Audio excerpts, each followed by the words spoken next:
Merci, Monsieur le Président, Madame la Vice-présidente, chers collègues. Fidèle aux engagements de campagne de Valérie Pécresse, le budget d'aménagement de 2017 s'inscrit dans la ligne du budget de 2016, année de transition, qui avait permis de recentrer le rôle de la région sur ses compétences et permis la mise en œuvre d'un éventail moderne, pragmatique et plébiscité par les maires de dispositifs nouveaux conçus avec les collectivités afin de répondre aux besoins réels des Franciliens de qualité de vie et de tranquillité de vie. Le budget 2017 reste sur cette ligne et permet à ces nouveaux dispositifs de prendre leur envol en année pleine.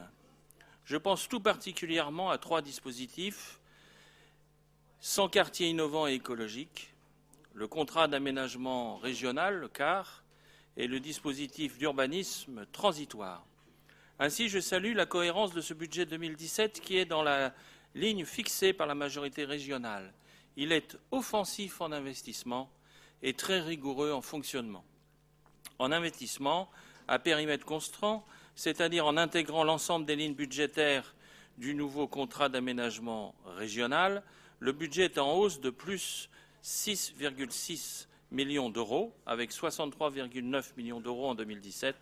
Et en fonctionnement, le budget est en baisse effectivement de 13%, avec 19,4 millions d'euros, soit 2,9 millions d'euros en moins pour répondre aux exigences d'économie de la région, recentrée sur ses compétences et ses partenariats essentiels. Mais le budget 2017 témoigne de la montée en puissance des dispositifs mis en place et testés en 2016, comme celui des 100 quartiers innovants et écologiques. En hausse avec 40 millions d'euros en investissement, avez-vous annoncé, Madame la Vice-présidente. Notre volonté à travers ce dispositif est de bâtir une Île-de-France belle. Nous en avions déjà parlé lors de la précédente séance. Plus respectueuse de l'environnement en participant à l'aménagement durable au quotidien.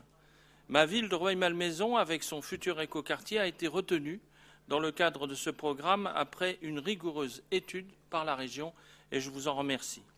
Ce contrat d'aménagement régional, dit CAR, devient le levier privilégié et surtout territorialisé de l'action régionale. Voici enfin un dispositif cohérent, simplifié et efficace, car porte l'ensemble de rendre plus accessible la politique de la région à l'attention des communes et des intercommunalités de plus de 2500 habitants. L'ancien CTR était un dispositif obsolète, trop complexe. Il ne répondait plus aux besoins des collectivités qui d'ailleurs n'en voulaient plus. Ce nouveau dispositif est intégrateur des politiques sectorielles. Il pourra soutenir en transversalité des projets d'aménagement qui correspondent aux besoins des collectivités. Si elles demandent d'aide de la région pour refaire un terrain synthétique ou un stade, la ligne CAR en sport sera intégrée au budget sport. S'il s'agit de refaire une bibliothèque ou une médiathèque, la ligne CAR a été intégrée au budget culture. Si elles demandent à la région, les villes bien entendu, pour des projets d'aménagement qui révèlent des secteurs de santé, d'éducation, la ligne CAR sera sur les budgets de ces secteurs respectivement. Tout cela est très cohérent. Au total, 19 millions d'euros sont globalement proposés pour ce dispositif, en intégrant toutes les lignes budgétaires des secteurs santé, culture, sport, éducation, aménagement, dont 6,5 millions d'euros sont positionnés sur le secteur aménagement. Nous proposons avec les groupes majoritaires que ce dispositif soit abondé sur le secteur aménagement de 2 millions en autorisation de programme et de 0,4 millions d'euros en crédit de paiement. C'est une excellente initiative. Par ailleurs, parce que le collège n'est pas de notre compétence régionale, notre groupe souhaite réintégrer la ligne budgétaire CAR du secteur éducation liée à l'aménagement des collègues sur la ligne aménagement. Je crois que c'est la meilleure des possibilités. Au total, ces 2 amendements permettraient une augmentation de 2,5 millions d'euros en AP et de 0,6 millions en CP pour le secteur aménagement.